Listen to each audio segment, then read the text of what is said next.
La structuration holding plus SCI constitue la meilleure stratégie pour les entrepreneurs qui cherchent à développer leur patrimoine immobilier en optimisant la fiscalité de leurs revenus d'entrepreneur.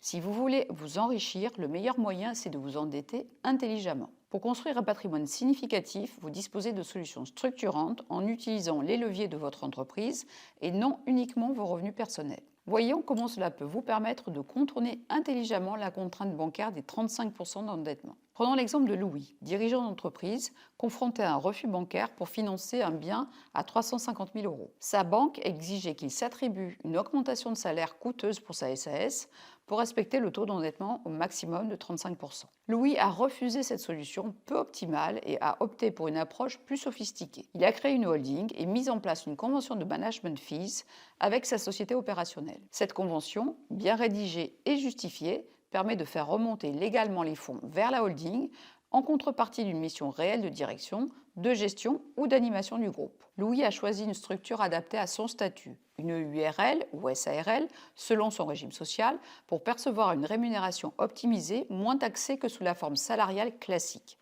Par ailleurs, les dividendes remontés vers la holding bénéficient du régime mère-fille qui offre une exonération de 95%, limitant ainsi le frottement fiscal à seulement 5% de quote-part de frais et de charges. Cette optimisation permet à la holding de capitaliser efficacement et de se constituer une capacité d'investissement propre. Pour porter ses investissements immobiliers, Louis a ensuite créé une SCI soumise à l'impôt sur les sociétés, détenue par sa holding. Cette SCI va emprunter en financement professionnel sur la base des loyers prévisionnels et de la solidité financière du groupe et non sur les revenus personnels de Louis. Les banques évaluent alors la solidité de la structure juridique, l'historique de la société opérationnelle plutôt que l'endettement personnel de Louis. Le Haut Conseil de stabilité financière recommande le seuil de 35% pour les particuliers, mais ce plafond ne s'applique pas au financement professionnel bien structuré. Cette approche permet à Louis de développer un patrimoine immobilier sans augmenter artificiellement sa rémunération personnelle. Elle permet de séparer clairement les flux personnels et professionnels